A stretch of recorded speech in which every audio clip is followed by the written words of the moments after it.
Assalamualaikum warahmatullahi wabarakatuh. Alhamdulillahirabbil alamin. Salatu wassalamu ala asyrafil mursalin sayyidina wa maulana Muhammadin ala alihi wa ashabihi ajma'in. Amma ba'du. Pada seluruh jamaah salat subuh rahimakumullah, sebelum pengajian dimulai, mari kita baca Fatihah sekali untuk Haji Isra. Mudah-mudahan segera disembuhkan oleh Allah. Amin ya rabbal alamin. Ala hadiniyah al-Fatihah. A'udzu billahi minasyaitonir rajim. Bismillahirrahmanirrahim. Alhamdulillahi rabbil alamin. Arrahmanir rahim. Maliki yaumiddin. Iyyaka na'budu wa iyyaka nasta'in. Ihdinas siratal mustaqim. Siratal ladzina an'amta 'alaihim ghairil maghdubi 'alaihim waladdallin. Amin. Mudah-mudahan doa kita diterima oleh Allah. Amin ya rabbal alamin. Selanjutnya mari kita awali pengajian ini dengan basmalah. Bismillahirrahmanirrahim. Qala al-muallif rahimahullah ta'ala wa nafa'ana bihi bi ulumihi fid dharain. Amin ya rabbal alamin.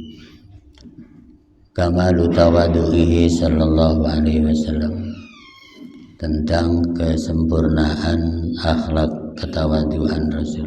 Jadi pagi ini kita bahas tentang akhlak ya, sebagai selingannya ya, bahwa Rasulullah itu orang yang paling baik akhlaknya karena Nabi dilahirkan sebagai Nabi terakhir. Fungsi Nabi terakhir adalah liutammima makarimal akhlak, untuk menyempurnakan akhlak mulia yang belum sempurna di masa lalu. Ya, makanya ciri umat Nabi adalah berakhlak. Jadi bukan ciri umat Nabi itu yang lain-lain. Ya, makanya nabinya diutus paling akhir dalam rangka membangun akhlak manusia yang terbaik. Maka umat Nabi harusnya umat yang akhlaknya terbaik. Kita sedikit ambil dari sisi akhlak Nabi terkait dengan tawadu. Apa sih tawadu? Tawadu menurut bahasa adalah at-tazallul. Apa tazallul? Tazallul berasal dari kata zalil yang artinya hina. Tazallul artinya menampilkan diri seolah-olah orang hina padahal bukan orang hina. Itu namanya tawadu menurut bahasa. Tapi kalau menurut aturan definisi syariat yang ada, tawadu itu khurujul insan an muqtada jahihi wa azamatihi wa tanazzuluhu min martabati amsalihi. Ya, keluarnya seseorang dari posisi dan kedudukan besarnya, kemudian dia memisahkan diri dari martabat orang-orang tersebut. Jadi begini,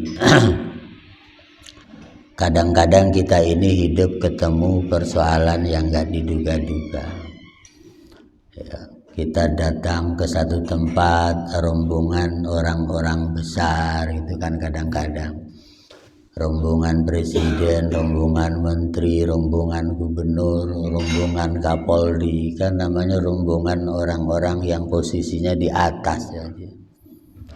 Nah, tiba-tiba di rombongan itu ada orang yang melihat di jalan nenek-nenek jatuh ya. Kemudian satu di antara mereka tanazul, mengundurkan diri, nggak ikut rombongan, turun bangunin nenek-nenek yang jatuh. Nah, itu namanya mengundurkan diri dari posisi terhormat tadi. Kemudian dia menolong orang yang lagi jatuh di pinggir jalan. Itu namanya tawadu dia. Ya, karena kalau dia nggak turun, masih di posisi orang hebat itu, orang kecil jatuh dibiarkan, namanya kesombongan. Jadi tawadu itu lawannya kesombongan. Itu ya. Kira-kira ada yang turun nggak gitu? Ikut turun apa satu doang yang nolong itu? Ya mungkin akan berpikir ini kan kita harus sampai sana jam sekian, ini kalau nolong orang ini nanti terlambat, jangan banyak alasan pasti. Nah itu lah Rasul sering dalam posisi seperti itu. Ya misalnya Nabi kalau hadir di satu acara kemudian Nabi terlambat, apakah Nabi minta di posisi seperti orang-orang yang duluan? Enggak, Rasul ya enggak mau duduk di depan, Rasul milih di belakang. Ketika Rasul dipanggil ke depan, apa jawaban beliau? Saya di sini aja, yang belakang adalah belakang, yang duluan adalah duluan. Nabi bahasanya gitu. Jadi akhirnya Nabi duduk paling belakang dengan orang-orang awam, ya karena datangnya terlambat itu. Jadi kayak orang kondangan aja Pak Haji. Begitu datang terlambat makanan habis ya sudah kan, memang ada di belakang gitu ya. Nah ini lalu dicontohkan di sini qala Rasulullah la tatruni kama atratin al-atrat al-ansar ibnu Maryam innama ana abdun faqulu abdullah wa rasulahu. Nabi sendiri mengatakan bahwa sikap tawadhu itu Nabi bilang kepada sahabatnya, hai sahabatku, jangan kalian mengagung-agungkan saya berlebihan seperti sikap orang-orang Nasrani mengagung-agungkan Nabi Isa berlebihan. Kenapa? Karena aku adalah hamba Allah. Katakan saya adalah hamba Allah dan utusan Allah, bukan orang yang diagungkan berlebihan seperti Nabi Isa oleh umat Nasrani yang kemudian akhirnya dianggap jadi Tuhan. Itu bahasa Nabi. Jadi kan orang Nasrani mengagungkan Nabi Isa berlebihan sampai ujungnya menjadikan Nabi Isa sebagai anak Tuhan. Nah itu Nabi nggak mau, makanya Nabi bilang saja saya ini bukan orang hebat tapi abdun, hamba Allah, bukan raja dan bukan Tuhan. Padahal Nabi Isa sendiri ketika diagungkan, diangkat-angkat sebagai Nabi, sebagai anak Tuhan yang terakhir, lah kemudian Nabi Isa sendiri menjawab, inni abdullah ataniyal kitab wa ja'alani nabiyya. Kalian jangan menganggap saya sebagai anak Tuhan, saya ini hamba Allah yang dikasih kitab Injil, ya wa ja'alani nabiyya, dan Allah jadikan saya sebagai nabi, bukan anak Tuhan. Itu. Jadi intinya di sini tanda orang yang tawadhu itu tidak suka dipuji-puji berlebihan. Itu. Jadi kalau orang dipuji-puji berlebihan itu bisa berbahaya. Ailatu balighu fi madhi bil kidbi kama balagatin ansar an-nasara fi madhi sayyidina Isa. Ya, fa innama umiyat absaruhum andalailil qudusi wa syawahidin.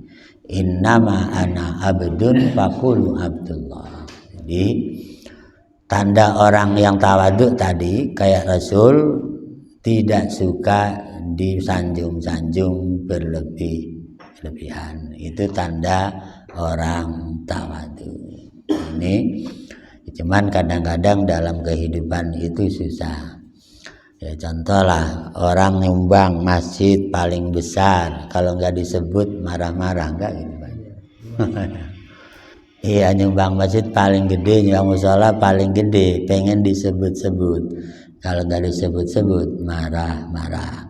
Itu tanda tidak tawadhu. Yang karena orang beramal yang dilihat kan Allah, bukan orang. Kenapa harus marah sama panitia? Itu kadang-kadang terjadi. Tapi panitia memang berhak mengumumkan sebagai kejujuran panitia. Itulah kemudian Al-Quran memberi contoh, innama ana basyarun mithlukum yuha ilayya di akhir surat Al-Kahfi itu. Ya. Jadi yang dimaksud gimana ini? Rasul itu memang suka bersikap tawadhu dalam segala hal. Kalau tadi kan dari sisi kedudukan. Ya kalau di sisi yang lain itu banyak sekali. Nabi itu kadang-kadang wayamsi ma'al armalati wadawil ubudiyah. Ya, termasuk tawadhu Nabi adalah suka berjalan-jalan dengan ibu-ibu janda. Ya, yang bernasib malang. Armalah itu orang janda yang nasibnya kurang beruntung. Dan para budak, dulu masih ada budak, kalau sekarang nggak ada budak kecuali budak bahasa Sunda ya Pak Haji ya. Jadi budak itu orang yang kalah perang kemudian diperjualbelikan. Dan Nabi dengan tawadhunya orang yang status sosialnya paling rendah seperti ibu janda yang bernasib malang, orang-orang miskin, anak-anak yatim, Rasul suka jalan-jalan dengan mereka. Itu sebagai tanda ketawadhuan Rasul, bahwa manusia adalah sama, soal posisi hidup itu takdir Allah. Lah ketika orang lagi senang perlu menyenangkan orang lain yang sedang tidak bernasib untung. Jadi kalau kita rombongan ngajak ibu-ibu janda yang sudah nasibnya malang, orang-orang miskin, diajak kemana dihibur, itu sunnah Nabi gitu ya. Ya sunnah Nabi itu. Ya tapi jangan ibu janda aja kan, bapak-bapak yang sudah nasibnya malang juga boleh dibawa, bukan ibu janda doang ya. Jadi itu ketawadhuan dan ibadah. Ya, ajaran kayak begitu itu kan memang ibadah tapi hiburan. Ya, atau sekali-sekali orang-orang yang miskin itu diajak jalan-jalan ke pasar Rau kayak kemana ya Pak Haji ya, disuruh milih pakaian sesuka mereka. Itu sama, itu ajaran Rasul, bagian dari ketawadhuan. Tapi kalau dalam sejarah di kita ini kayaknya kurang membudaya itu ya. Tapi zaman dulu ada, kalau zaman dulu mah orang punya istri 4 zaman dulu ya Pak Haji ya. Istri 4, anaknya banyak semua. Dan nanti begitu cucunya dan kalau anaknya sudah mencapai 75 orang, banyak ya Pak Haji ya, diajak jalan-jalan ke pasar, jual kerbau 5. Ya zaman dulu itu. Ini cerita zaman dulu ada. Orang kaya zaman dulu kan kayaknya begitu Pak Haji ya. Kerbonya banyak, ratusan, sapinya ratusan. Lah begitu anak cucunya 75, Pak RT diajak jalan-jalan ke pasar, tuh beli apa saja. Ditunggu sampai capek. Milih apa aja, begitu udah milih dibayarin semua, baru pulang. Itu kata dulu nyebutnya angon cucu, nyebutnya angon cucu. Angon cucu ke pasar suruh beli apa saja bebas. Itu bagian dari ketawadhuan seorang kakek namanya. Ini bukan sekedar anak cucu, orang-orang bernasib malang juga Rasul suka menghibur mereka dengan cara-cara seperti itu. Ya karena apa? Masih ingat ada orang cerita di alun-alun itu kan, dulu di Jalan Diponegoro itu satu-satunya ada orang jual namanya martabak Bangka ya Pak Haji. Namanya martabak Bangka. Itu dulu satu-satunya di Jalan Diponegoro dekat alun-alun ya Pak Haji. Tahun berapa itu ya? Pokoknya paling keren lah ya Pak Haji ya. Ada seorang kenalan cerita, saya mau beli itu ceritanya Pak Ustadz. Nggak taunya saya nanya tukang becak yang mangkal di samping itu Pak Haji. Bang, udah dapat uang belum? Ya, belum Pak. Dari pagi nggak ada penumpang. Nggak, ya sudah, anterin saya. Kemana Pak? Pokoknya anterin saya, nggak usah kemana. Keliling-keliling itu muter alun-alun doang Pak Haji. Ya muter-muter alun-alun doang. Ya sambil nunggu martabak matang gitu maksudnya, muter-muter aja. Ya karena kalau nungguin lama kan, daripada nungguin jenuh tukang becak dari pagi nggak ada yang narik, nggak ada yang numpang, diajak jalan-jalan muter-muter alun-alun. Gitu, udah selesai kira-kira matang dia pulang lagi. Selama di becak ngobrol, Mang, kamu dari pagi nggak ada yang numpang ya? Enggak. Terus kamu deket tukang martabak, pernah makan martabak nggak? Nggak pernah Pak. Nggak pernah. nggak pernah makan martabak asin yang sampingnya itu katanya. Kasihan amat. Akhirnya begitu muter balik udah matang ya, akhirnya yang tadi dipesan, nih buat kamu, saya pesan lagi. Ya Pak Haji terima kasih, saya dari dulu samping martabak juga belum pernah ngerasain. itu. Nah itu kadang-kadang kehidupan terjadi, dalam kehidupan ini terjadi yang akal kita nggak nyambung. Sekarang kalau kita jualan di sini samping situ nggak merasain kan kelewatan Pak Haji ya. Kelewatan kalau sampainya nggak pernah merasakan walau sesuap itu kelewatan, tapi itu nyata. Itu nyata dalam kehidupan. Nah, ini ketawaduan itu penting dalam kehidupan. Ya, kenapa Nabi menjamin man tawaddu'a rafa'ahullah? Ya, bahwa siapapun yang tawadu pasti diangkat derajatnya oleh Allah Subhanahu wa ta'ala. Ya ini. Jadi ini berikutnya Nabi juga menyebutkan Rasulullah itu diantara tawadunya adalah yakhsifuna lahu. Apa yakhsifuna lahu? Rasul itu kalau ada alas kaki, entah sepatu, entah apa bentuknya, kalau lagi putus atau robek itu disol sendiri oleh Rasulullah. Itu ya, ini kan luar biasa. Seorang yang dianggap terbaik di dunia segala-galanya, tetapi punya sepatu dan sejenisnya robek, nggak nyuruh tukang sol, tapi disol sendiri. Ya, itu artinya ketawaduan. Ya, walaupun Rasul mampu bayar tukang sol berapapun juga mampu, tapi Rasul tidak.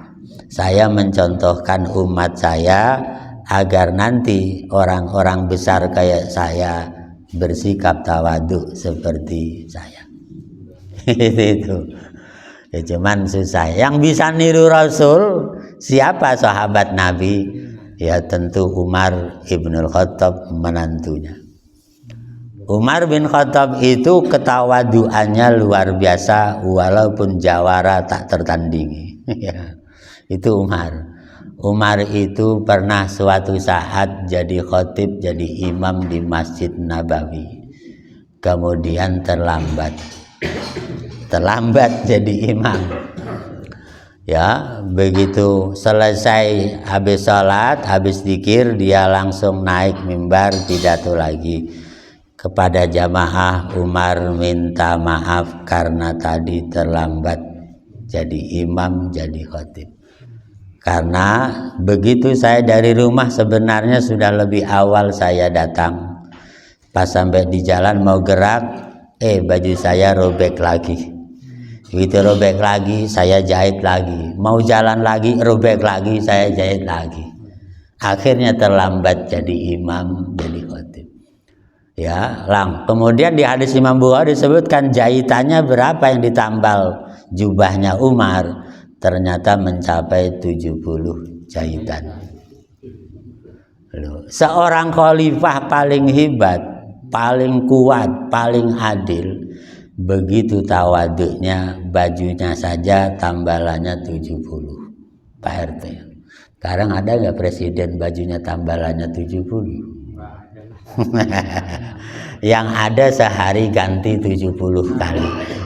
Bukan tambalnya 70, yang ada sehari bajunya ganti 70 kali. Kalau sekarang, dulu Nabi Umar terlambat jadi imam Jum'ah gara-gara asal jalan krek, robek lagi, jahit lagi, mau jalan krek, robek lagi. Itu Sayyidina Umar. Jadi yang mampu melanjutkan ketawaduan Rasul adalah Umar ibnul Khattab radhiyallahu anhu. Ya itu mantunya Rasul. Karena istrinya Umar itu putrinya Rasulullah. Itu. Lah ini ya luar biasa lah ketawaduan seorang yang hebat seperti Rasul, seperti Umar, masih mampu menjalankan sikap tawaduknya begitu luar biasa. Ya, dan itu Umar. Lah, sekarang kita cari pemimpin yang teladan kayak begitu itu berat sekali. Karena makin ke sini pemimpin itu sebenarnya bukan makin geser ke akhlak Nabi, tapi geser ke akhlaknya orang Inggris. Ya kan Pak Haji ya? Ya yang namanya apa? Ratu Inggris, kemudian Ratu Belanda Hermina gitu kan Pak Haji ya. Bergeser gaya Eropa, bukan gaya Rasulullah. Contoh mudahnya kan kalau pemimpin itu Umar itu tiap malam nggak tidur, keliling nyari masyarakat yang kelaparan malam itu belum makan. Itu Umar. Khawatir kalau ada rakyat saya yang kelaparan nanti di akhirat saya dihisab. Itu Umar. Nah ini enggak, kalau sekarang cenderung jadi presiden duduk manis di atas kursi kepresidenan, kemudian setor dari bawah gitu kan ya. Istilah kita nyebutnya gaya feodal, garap gaya penjajah.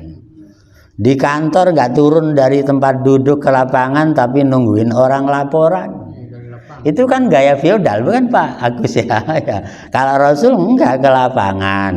Takut ada yang kelaparan, takut yang berantem gara-gara utang, kan tahu. Iya kan? Iya, jadi pemimpin suruh turun. Kenapa? Nabi nyebutkan dalam hadisnya Sayyidul Qaumi Khadimuhum. Memimpin artinya melayani. Sayyidul Qaumi Khadimuhum. Pengen jadi wakil rakyat harus memimpin rakyat, gitu kan ya. Pengen jadi DPR harus mimpin yang milih. Ya sekarang begini ya, ya kita bingung lah. Kalau sekarang judi online dijalankan DPR sampai 1000 orang, memalukan sekaligus memilukan. Ya kan? Masa anggota dewan terlibat judi online sampai ribuan orang, memilukan dan memalukan. Ya, sekaligus mengerikan. Ya iya kan ya Pak Haji, itu berita yang terakhir itu sampai ketahuan PPATK ribuan anggota dewan terlibat judi online. itu di PPATK yang ngomong, berarti benar ya Pak Haji ya. Kalau PPATK kan valid. Ya kan? Ya. Cuman yang menarik, masyarakat yang terlibat judi online ternyata terbanyak orang-orang Bogor. Yang kedua Jakarta Barat. Bogor sama Jakarta Barat yang tertinggi terlibat judi online. Ya kalau orang Bogor wajar, karena Bogor kan punya prinsip biar tekor asal kesohor. Itu orang Bogor Pak Arif ya. Orang Bogor itu bahasanya biar tekor asal terkenal kesohor gitu. Nah itu makanya ya tadi ngikuti tersohor otomatis kan, tekor pun jadi ya. Nah itulah kadang-kadang susah. Jadi pemimpin teladan itu berat sekali.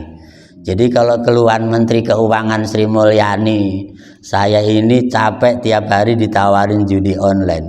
Itu Menteri Keuangannya sendiri tapi nggak kegiur gitu. Ya hebat lah kalau ditawarin tiap hari nggak tergiur ya Pak Haji ya, karena dia megang uang. Iya, karena kalau dia kegiur habis APBN. Makanya kita ya disitulah sumber korupsi itu bukan karena itu aja, diantaranya judi online juga sumber korupsi. Itu. Iya kan. Makanya kalau kita rilis sejarah dunia sekarang, negara yang cepat maju karena mampu memberantas korupsi dan yang lain-lain. Dan yang menerapkan korupsi ketat itu nomor satu Cina. Ya, Cina itu hukuman mati koruptor itu pasti berjalan. Dan tiap tahunnya yang dihukum mati karena korupsi ribuan orang di Cina. Ya, kalau kita undang-undangnya dimudahkan lama-lama hilang undang-undang korupsinya. Yang kedua, ranking 2-nya Iran. Nggak ada ampun kalau ada korupsi. Karena apa? Korupsi itu menyengsarakan bangsa secara keseluruhan. Ya kan, raskin aja nggak sampai akhirnya mati orangnya. Ya. Itu kan berbahaya sekali. Ya, baru negara lain seperti Irak nomor 3-nya. Itu dari baru yang lain. Negara Eropa yang konon dianggap hebat belum bisa.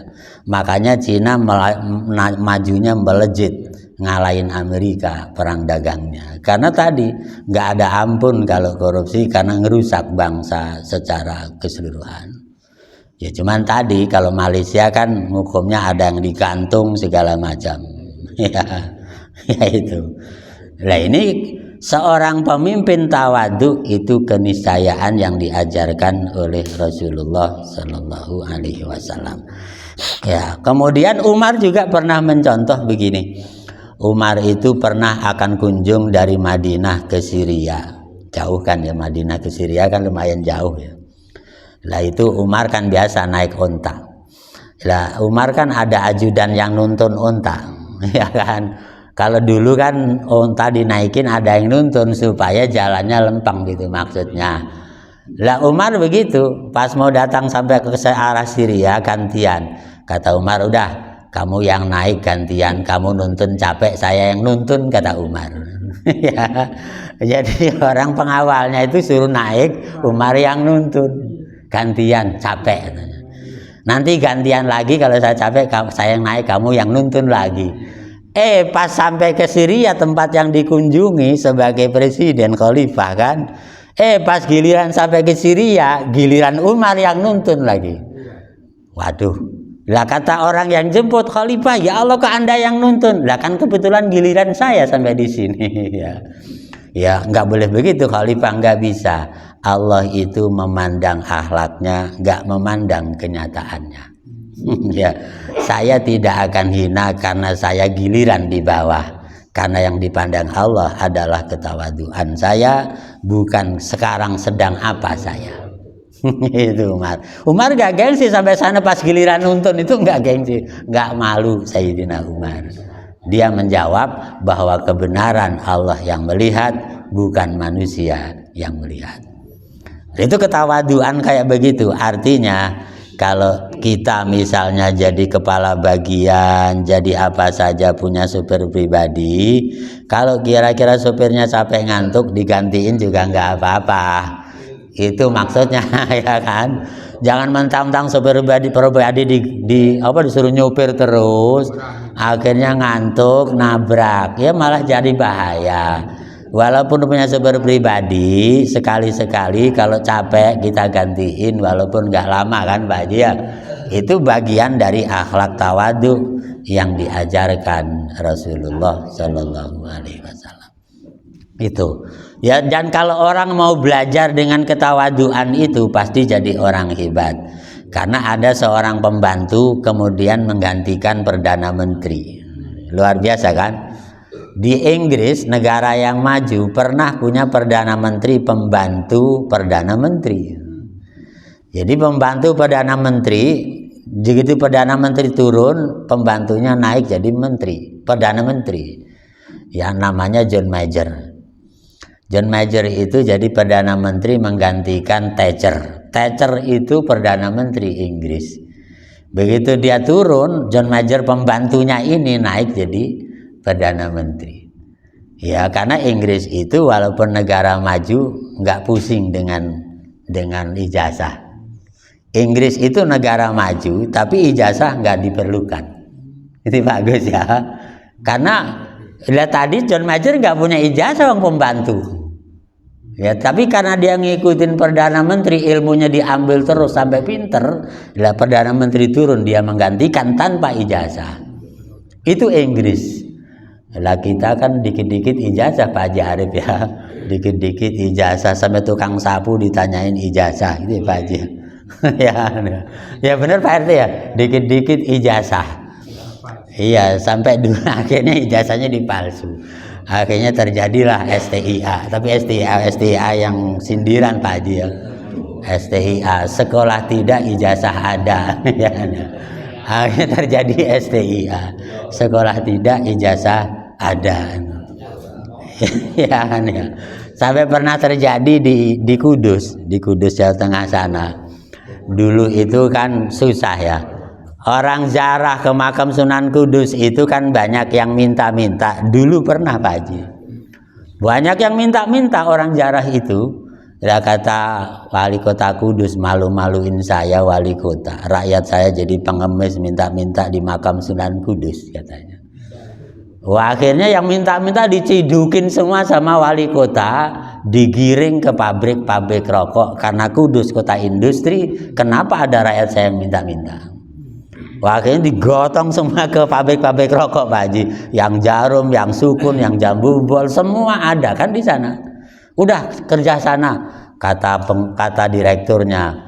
Pak wali kota kan nggak punya ijazah, ijazahnya apa? Ijazah mau gampang, cuma ngelinting rokok pakai ijazah, kata wali kota. Cuman begini doang katanya, harus pakai ijazah, kata wali kota. Kamu perlu tenaganya, apa perlu ijazahnya? Ya kata wali kota, kalau perlu tenaganya terima, walaupun nggak punya ijazah, yang penting gagah bikin rokoknya kan? Kata wali kota. Akhirnya tanpa ijazah masuk semua, tergantung pemerintah. Ya pemerintah kan punya kebijakan Pak Haji ya. Ya wali kota nyuruh pasti nurut kan. Ya gitu itu. Pabrik mana yang nolak sama wali kota? Nggak berani kan. Itu tanpa ijazah pun jadi.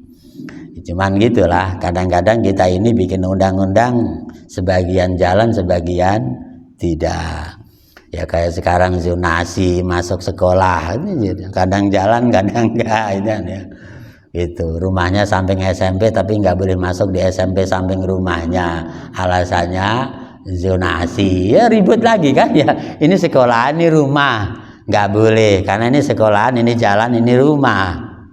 Alasannya zonasinya ke sana bukan ke SMP seberangnya. Kira-kira masuk akal nggak Pak Haji? Nggak masuk akal, nggak masuk akal. Wong Nabi bilang utlubil ilma walau bisin, carilah ilmu walau nyebrang ke negara lain. Ini nyebrang jalan aja nggak boleh. Nabi aja nyuruh nyebrang ke negara lain boleh kok. Ya kan? Kalau nyebrang gang doang nggak boleh Pak RT ya. Itu undang-undang ketelimbang, kata istilah saya undang-undang ketelimbang. Ya kan ya. Yang bikin berarti ikut ketelimbang ya Pak Haji ya. Ya dulu kan pernah ada mau bikin undang-undang DPR, semua kerumunan harus bikin izin. Akhirnya kan ruwet Pak Haji ya. Jadi kalau Pak Agus pengen pengajian begini dulu harus izin. Lah ruwet amat mau ngaji mau tahlilan aja udah bikin izin Pak Agus ya. Ini kadang-kadang DPR-nya ketelimbang. Ya Pak RT ya. Ngaji begini harus ada izin, surat tertulis. Lah ruwet amat ini. Ya itu kadang-kadang gitulah. Makanya kalau ngikuti ketawaduan Rasul mah semuanya juga berjalan dengan baik-baik aja.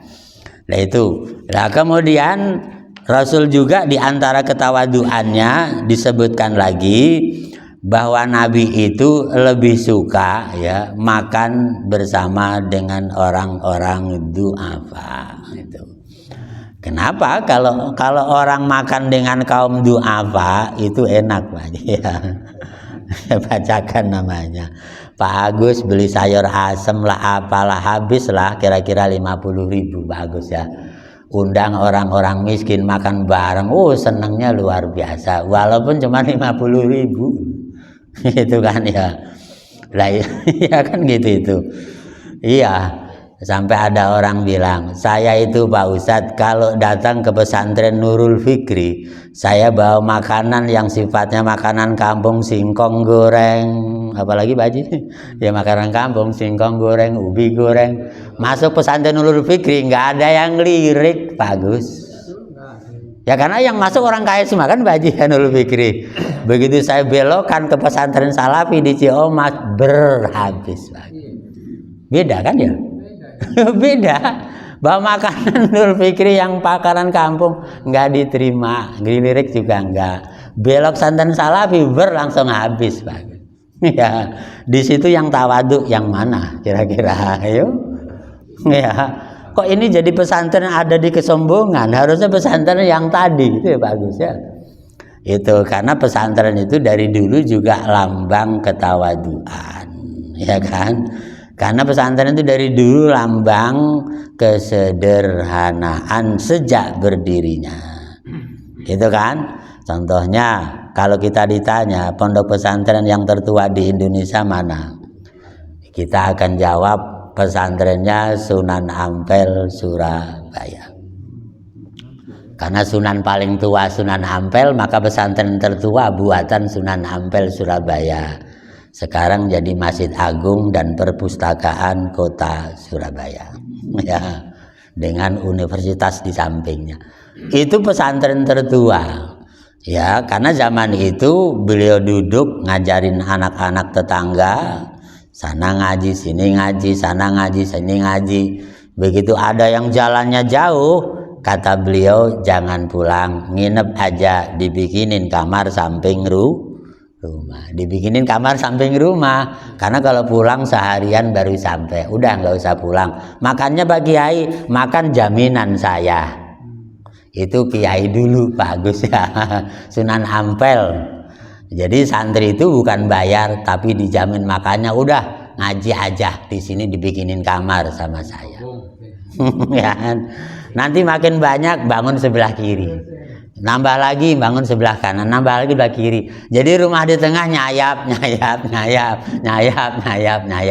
Itu sejarah pesantren di Indonesia. Itu aja. Makanya kalau pesantren dulu kiainya pasti kaya. Ya kan bagus ya. Zaman dulu itu kiai kaya, murid itu bebas makan. Kelapanya berhektar-hektar dulu ya bagus ya, sawahnya beratus-ratus hektar. Santrinya ya yang penting kenyang lah, itu sawah garap sendiri, kelapa ngambil sendiri. Kalau mau ambil cabai nanam sendiri sana, itu sawahnya ablak-ablakan. Yang penting ngajinya bisa. Itu zaman dulu. Zaman saya kebalik ya, sekarang kebalik Pak Haji ya. Intinya kalau zaman dulu santri nyari kiai. Itu kan tadi kan namanya santri nyari kiai kan karena ilmunya. Sekarang dibalik kiai nyari santri lewat spanduk gede-gede, nyari bantuan. Kebalik ya, zaman udah kebalik kan ya, pakai spanduk telah dibuka terus udah. Yang sekarang kiainya yang nyari santri, kalau dulu santri nyari kiai. Makanya yang dulu ya nggak nyasar karena dia tahu kiainya ini hebat di bidang ini, bidang tafsir, di bidang hadis, ketahuan. Kalau sekarang karena lihat bangunan nggak ketahuan akidahnya kemana, ya nggak ketahuan akidahnya kemana, nggak taunya nyasar, pahamnya sesat gitu kan ya. Karena yang dilihat bangunan, gara-gara bukan tokohnya kan gitu. Nah itu ketawaduan zaman sekarang memang mahal untuk dijalankan. Ya contoh ketawaduan di jalan raya. Ketahuan di jalan raya gimana? Jalan itu ambil porsinya saja. Ya kalau porsi sepeda di pinggir, ya porsinya di pinggir naik sepeda. Agak ke tengah porsinya motor, ya ambillah porsi motor. Agak ke tengah lagi porsinya mobil, ambil. Asal porsi diambil namanya tawadu. Tapi kalau porsi orang diambil namanya kesombongan. Itu kan ya gitu itu. Lah sekarang begini, kalau orang mengendarai kendaraan ambil porsinya, insya Allah selamat. Tapi kalau ngambil porsi orang, susah selamatnya. Susah selamatnya kan ya. Ya makanya tip orang selamat di jalan itu kan diantaranya ngambil porsinya Pak Haji. Kalau ngambil porsi orang bisa ketabrak dari arah yang berlawanan. Itu kan ya, apalagi daerah-daerah yang rawan seperti kalau sekarang namanya warung Banten. Warung Banten itu di mana Pak Haji? Iya Cikoto Pak Haji yang hafal ya. Iya, orang ke warung Banten jarang yang berani kan Pak Haji ya, karena jalannya di tebing gunung. Ini gunung miring begini, lah jalannya dimiring ini. Semobil pas 2 meter doang. Ada 5 kiloan Pak Haji ya. Lah jalan tebing gunung 5 kilo cuma 2 meter Pak Agus. Mobil gedean dikit bannya udah nggak cukup ya Pak Haji ya. Lah di situ orang ketar-ketir antara jatuh ke jurang atau kencing di situ Pak Haji ya. Antara itu. Lah di situ itu kan luar biasa di sana itu. Ya kan di Cikotok itu kan di situ ada emas sekaligus ada pabriknya orang Cina, semen merah putih ya, semen merah putih. Lah di situ ya. Lah di situ kalau orang ngambil jalan di posisi kayak model Bukit Tinggi lah, kalau di Sumatera Bukit Tinggi. Ya, di Bukit Tinggi itu kan memang bukitnya tinggi begitu itu, jarang sopir berani lewat. Ya gitu itu. Lah, kata orang sana asal nyopirnya di porsinya enggak apa-apa. Tapi kalau dia ngambil sedikit lawan, ketemu lawan sana, udah pasti kena bencana. Gitu itu. Ya, makanya ketawaduan di jalan juga penting. Kalau sepeda ngambil porsi sepeda pasti selamat. Kalau motor di porsi motor, pejalan kaki ada di trotoar udah pasti benar. Tapi kalau ngambil punya orang namanya kesombongan. Nah itu bisa berbahaya bagi dirinya sendiri. Lah di sini ya diantaranya seperti itu. Ya, kemudian Nabi juga menyebutkan bagian dari kepaluan adalah yufattisu taubahu liyaltaqita mithlu syauki. Ya di sini Nabi juga diantara ketawaduannya sering kalau mau pakai pakaian itu dicermati, diteliti dulu pakaiannya, khawatir di pakaian ada semacam duri atau ada semacam binatang yang membahayakan. Itu ketawaduan. Ya karena begini, berapa banyak orang pakai celana tiba-tiba di dalamnya ada kalajengking. Ya kan? Berapa banyak orang pakai jaket tiba-tiba ada kelabang. Ya kan? Dan Nabi yufattisu saubahu. Dicermati ini baju ada. Makanya disuruh apa? Ngibasin dulu, bras. Setelah itu dielus-elus dulu, khawatir ada benda sejenis di sini sejenis duri, semacam paku, jarum buntul, ya kan Pak Haji ya, paku, jarum buntul. Kan kalau kita ulus-ulus dulu kan ketahuan. Kalau main pakai tiba-tiba di celana dipakai duduk nancep di sini, lah kan repot, gitu kan. Makanya disitulah Nabi sangat teliti. Itu bagian dari ketawaduan. Mau pakai pakaian juga dilihat dulu, ini kira-kira ada bahaya apa enggak. Habis dijemur khawatir jatuh di bawah kena paku nempel tidak tahu, duri nempel tidak tahu. Bahkan kerikil masuk juga kadang-kadang sakit tuh Pak. Kalau kerikil masuk di saku dipakai duduk kedudukan, sakit sama aja gitu. Lah itu Nabi teliti sekali, itu bagian dari ketawaduan dalam hidup ini. Ya inilah yang dapat dibacakan bagian dari akhlak ketawaduan Rasul. Mudah-mudahan menjadi contoh bagi kita. Amin ya rabbal alamin. Terima kasih dan mohon maaf. Assalamualaikum warahmatullahi wabarakatuh.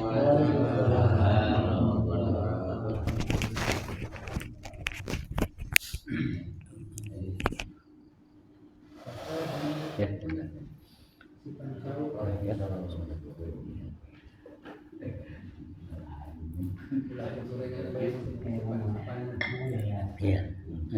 Ayo Pak Haji. Enggak iya. Kebun ditanamin. Kebunnya begini. Kebun bukan kebun Pak Haji. Oh, kayaknya kebun Pak Haji. Oh, boleh mati. Kan ada musim hujan. Orang tugas.